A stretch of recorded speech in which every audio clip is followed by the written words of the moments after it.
tira o goleiro e faz o gol.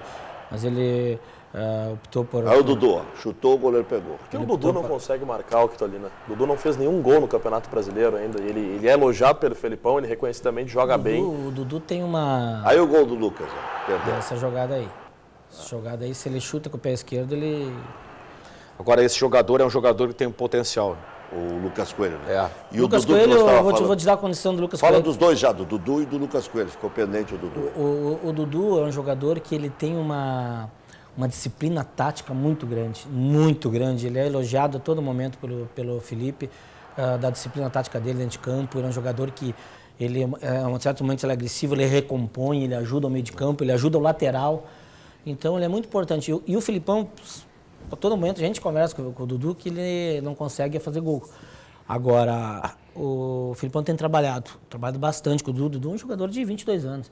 Ele está sendo trabalhado nos treinos, após os treinos, treino específico para ele começar a fazer gols. Então está sendo trabalhada essa parte dele. Agora ele é um jogador muito interessante, um jogador que tem nos ajudado muito em campo. E o Lucas Coelho, quando nós chegamos na base do Grêmio, o Grêmio tinha inscrição, quando eu cheguei na base do Grêmio, eu já conhecia o Lucas Coelho, o Grêmio tinha inscrição para a Copa São Paulo em 2013, de 30 atletas, e na viagem tem que tirar 5. Então o Lucas Coelho estava fora da viagem para a Copinha em São Paulo. Nós colocamos o Lucas Coelho na Copa São Paulo, que fez 6, 7 gols naquela Copa São Paulo. Então ele estava quase descartado dentro do Grêmio. E o goleiro Aranha ficou surpreso com as vaias e disse que veio desarmado para Porto Alegre, esperando um ambiente diferente. Eu vim com o coração aberto, achando que até a garota ia estar aí, que aí já ia mostrar para todo mundo que eu não tenho rancor, não tenho mágoa dela. Eu sei, eu já falei da outra vez, eu sei que ela não é racista, mas ela teve uma atitude racista e por isso que ela está respondendo, entendeu? E que às vezes o exemplo serve para poder mudar o conceito, o pensamento das pessoas. A impunidade é tanta que às vezes quando a justiça funciona, a gente acha estranho e começa a criticar, né? E eu estava vendo no decorrer dos dias que algumas pessoas, muitas pessoas estavam achando que eu estava me beneficiando disso. Em momento algum fiquei visitando programa de televisão, não quis me promover justamente por isso, não foi a minha intenção. Eu toparia numa boa encontrar com ela, abraçar, dizer que eu perdoo, mas ela vai responder pelo que ela fez. Mas o problema é o seguinte, eu não quero circo, eu não quero me promover com isso, eu não quero chabu, como a gente diz. Uma coisa é eu perdoar ela, agora eu vou abraçar, vou perdoar ela por quê? Porque a imprensa quer explorar isso ou porque realmente eu quero perdoar ela? Eu não quero palhaçada, não quero levar vantagem nenhuma nessa situação. Daqui a pouco a gente fala um pouco sobre isso também, porque na sequência vamos projetar os jogos da dupla Grenal no Brasileirão. O Internacional hoje, sábado, 6h30, contra o Atlético Paranaense na Arena da Baixada. E amanhã, o Grêmio contra a Chapecoense, que arrancou empate lá em São Paulo contra o Corinthians. Jogo do Grêmio amanhã na Arena para a criançada, 5 pila. Já voltamos.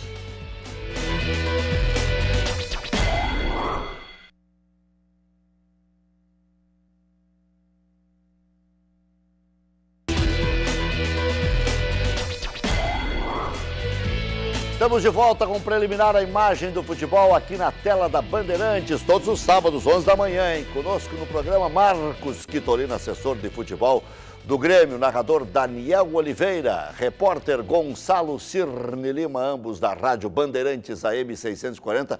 Bandeirantes, cada dia melhor que antes, não diga tudo bem, diga tudo Band.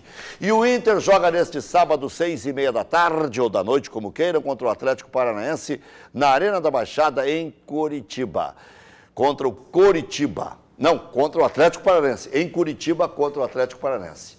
Jogo bom para ganhar. Vamos acompanhar o que aconteceu no primeiro turno enquanto falamos. Fui querer consertar aqui, Curitiba é a cidade, o nome do time é Curitiba, mas o adversário é Atlético Paranaense e nós estamos vendo o que aconteceu no primeiro turno, foi jogo duro mesmo em Porto Alegre. Esse é o tipo de jogo que é chato, né, Rec? Enfrentar o Atlético Paranaense lá também já é mais complicado, mas o Inter tem condição de vencer, né? O Atlético tem dois jogadores que me chamam a atenção. O Marcelo Cirino, atacante. E não é de agora, né? Porque esse é um jogador forte, vem jogando muito bem. Jogador de velocidade. O camisa 10, que joga com a 10, mas não é bem aquele jogador 10 clássico, cadenciador, é um jogador muito ligeiro, que é o Marcos Guilherme. Eu vi ele algumas vezes e me chamou muita atenção, é muito bom jogador. bom goleiro também. O Inter arrancou, teve uma sequência legal no Campeonato Brasileiro, mas sempre com um score apertado, né? Mesmo aqui no Beira-Rio. E esse foi um dos jogos. Tava difícil, tava Esse gol complicado. é do Marcos Guilherme, o REC. Estamos vendo. O Atlético saiu na frente, depois o Inter virou com o D'Alessandro e com o Alan Patrick. Aí o Hernando tocou para ele, né? Isso aí. Foi uma falha do zagueiro do Internacional. A Arena da Baixada é sempre difícil, né? Mas o Inter tem ganho lá nos últimos anos, né? Eu mesmo, como repórter, cobri mais de uma vitória do Internacional lá, desde Diogo Rincon e tudo mais. O interessante lá é o seguinte, eu fiz um jogo do Grêmio e do Inter lá e acompanhei um clássico entre Atlético Paranaense e Paraná. A dupla Grenal sempre leva mais público do que o próprio Paraná nos jogos na Arena da Baixada, algo que realmente é impressionante. O Grêmio teve a rivalidade acirrada com o Atlético Paranaense em 2007, né? Com alguns incidentes no Estádio Olímpico em Porto Alegre e depois... Tcheco e Clayton se pegaram a pau lá. E a torcida também, eu me lembro de um episódio que o torcedor do Grêmio estava indo para um jogo em São Paulo e a torcida atrás estava descendo para um jogo aqui em Porto Alegre com o Internacional e se encontraram no meio do caminho. Exatamente. Teve esse problema. Mas passou, né? Passou.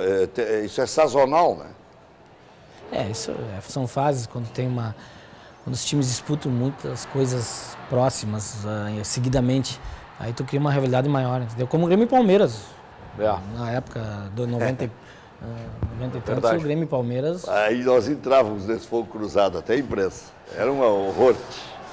Agora, é jogo para o Inter conquistar uma vitória, Rec.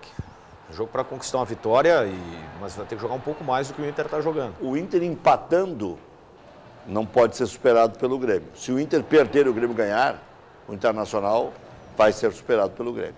Claro que depois o Inter joga contra Criciúma e Coritiba aqui, mas não dá para contar com o ovo, né? Vê o Grêmio na sexta-feira... Contava contra o Figueirense, fez 2-0 e se complicou, né? Não, e tem que buscar esses pontos ainda, né? Não buscou contra o Vitória, não buscou contra o Sport. O grande problema é que a campanha do Inter ela é um eletrocardiograma, né? Embora o Inter tenha emendado uma sequência de vitórias, mas as atuações do Inter não. Tanto que 2 jogos que o Inter ganhou, o Inter contou com a sorte também, né? Contou com uma falha do goleiro Marcelo Lomba e um gol que foi contra. E fora de casa até que é o 5º em aproveitamento, e em casa também por aí, 4º, 5º em aproveitamento. Não. Por isso que o Inter ainda se mantém no topo. O Inter é melhor time que o Atlético Paranaense. Não, sem dúvida. O papel não tem nem comparação, né? É um time superior tecnicamente. E o Grêmio busca avançar na tabela de classificação, enfrentando a Chapecoense neste domingo, 6h30 na Arena. Jogo para embalar de vez, Quitolino? Olha, nós vamos para o 7º jogo que a gente pode pontuar.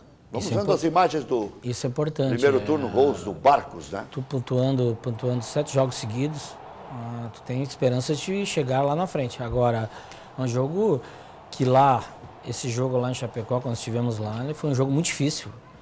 A pressão, né? A pressão lá naquele estádio, o time é aguerrido, um time que briga pela bola, um time que incomoda bastante em campo. Se jogar lá em Chapecó não é fácil. Eu comentei aquele jogo, acho que era o Daniel que estava narrando, eu disse muito... Não, esse jogo não. Era o Zé Alto, ou o Marcos Couto.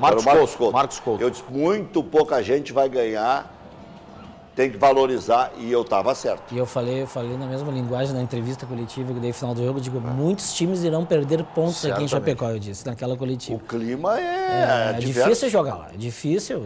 O Grêmio fez uma partida muito boa lá e teve as oportunidades que teve, o Grêmio fez gol. O Barcos fez 2 gols naquele dia. Agora, no finalzinho, o Grêmio eles quase empataram, porque eles estiveram em cima do Grêmio no final do jogo.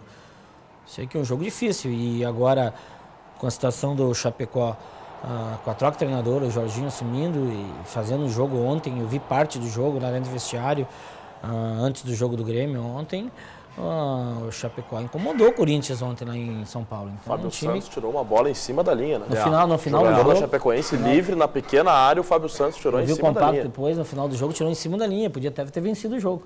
Então, um time complicado. Nós já falamos bastante durante a semana sobre o episódio Aranha. Acho que agora tem que dar tempo ao tempo que a justiça defina, mas está na hora de todo mundo falar um pouco. Eu acho assim, Rec, no momento que o Aranha cobra que a menina está tentando se promover, está constantemente na mídia, eu acho que ele podia parar também um pouco, né? Acabar eu acho que é bom para para acabar de vez. Né? Ele foi muito contraditório. Uma hora ele queria se encontrar com a menina, outra hora achava que a menina tinha que estar no estádio, outra hora achava que a torcida não tinha que se portar assim, num outro momento não aceitou que o Grêmio quisesse homenageá-lo, mas a seguir tem mais, muito mais preliminar aqui na tela da Band. Já voltamos.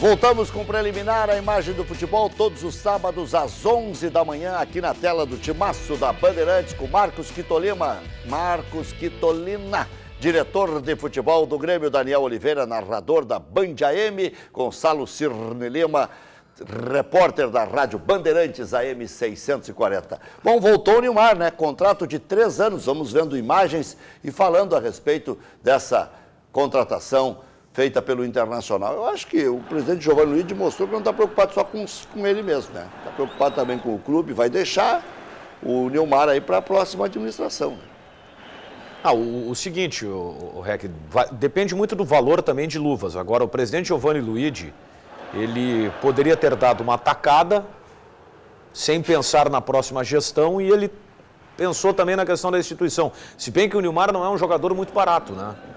Mas é um jogador que tem uma certa qualidade. O grande problema é que está um tempo sem jogar, né? E aí eu acho que para esse ano realmente a gente está vendo o Juliano que está passando por essa dificuldade aí, que é absolutamente normal de um jogador que passa por uma espécie de Mas Daniel, eu acho que o Nilmar é um jogador diferente. Uma readaptação. Acho que o Nilmar, por ser magrinho, por ser esguio... Ah, mas eu até acho que não, Rec. Eu acho que é o seguinte, o problema é o ritmo, é a preparação que ela é feita. Você tem uma rotina diária de um trabalho diferente daquilo que você tinha até então, há um choque, né? Eu até escrevi ontem no Jornal Metro. Eu acho que o Internacional tem que parar de rasgar dinheiro. Coloca o Nilmar já no banco de reservas contra o Criciúma. Esse Carraveta é um maluco. Em 15 dias ele coloca qualquer um. Não, a informação. A informação. Com mais peso ele faz correr. A informação que eu recebi. Aliás, tem uma brincadeira, o Marcelo Salzano, né, que a gente dá uma avaliada aí. Entrega pro Carraveta. Assim, mais 10 dias com o Hélio Carraveta aí já tá bom. e tudo vai depender justamente dessa condição aí, mas eu busquei algumas informações, tal. Ele estava fazendo um trabalho com fisioterapeuta particular e no período de 10 a 15 dias ele teria condição de fazer já o seu primeiro jogo. É, isso aí. Eu acho que tem que colocar contra o Criciúma no banco, joga 10 minutos, contra o Criciúma mais 15 ou 20. Agora, eu joga insisto, lá contra o Cruzeiro 15 ou 20. Vai demorar, tá? E o Grêmio está passando por isso, o Inter já passou com o Alex, por isso que eu vejo assim, uma vaia muito grande ao Juliano, uma cobrança muito grande, e eu estou insistindo com isso na Rádio Bandeirantes. O biotipo do Juliano é diferente, e outra, mas tem as dores pubianas. É, né? mas às vezes o problema ele vem com a carga de trabalho que é diferente. Vamos combinar, a preparação física no Brasil ela é muito mais profissional, né? Então, é natural que o jogador sinta, né? Agora, só o bafo de um Nilmar na reserva vai fazer esse Rafael Moura e esse Wellington Paulista se estribucharem. Um bafo desse aí. Aí eles desancam a fazer gol, eu quero ver. Bom, e bota 2. Aí o Abel realiza o sonho de colocar 2. Aí poderia jogar com um jogador com a característica do pode Nilmar. Ser de lado. Pode ser de lado. Eu vejo que o ponto é esse, né? O Rafael Moura e o Wellington Paulista, eles mostrarem um desempenho para que eles possam ficar ao lado do Nilmar. Porque o Nilmar vai jogar, né, Rec? O Nilmar tem lugar no time. Nós estamos partindo para o encerramento, mas Nilmar mete medo, o Quitolina. E outra, já vou emendar para você falar sozinho. O Grêmio chega na frente do Internacional, você tem certeza disso? Como diria Silvio Santos, tem certeza disso? Olha, a questão do Nilmar não compete a mim falar, jogador do nosso arquirrival aqui. Mas o Nilmar é um bom jogador, um excelente jogador, aliás. Está com 30 anos, mas como tu falaste, eu acho que é um jogador que recupera rápido a forma física pelo seu comportamento físico que tem e também um jogador que se cuida muito. Agora, chegar na frente, se o Grêmio fizer a sua parte, o Grêmio está... O Felipe chegou e incorporou junto à equipe aquele estilo de Grêmio, que o Grêmio, é engraçado até, quando nós tivemos as melhores apresentações em termos técnicos, o Grêmio não ganhou o jogo. E quando nós tivemos aquele espírito aguerrido de entrega, mais do que a própria parte técnica, o Grêmio venceu os seus jogos. Então, nós estamos sofrendo com algumas ausências, cartão amarelo, lesões. isso tem dificultado um pouco. Mas o Grêmio fazendo sua parte, acho que o Grêmio consegue se enxergar entre os 4 primeiros e entrar na Libertadores ano que vem diretamente. Obrigado, Marcos Tolino. Obrigado, Daniel. Obrigado, Gonçalo. Hoje tem a jornada às 6 da tarde. Amanhã também às 6 da tarde tem jornada esportiva em AM/FM, AM e Ipanema 94.9. Bom final de semana.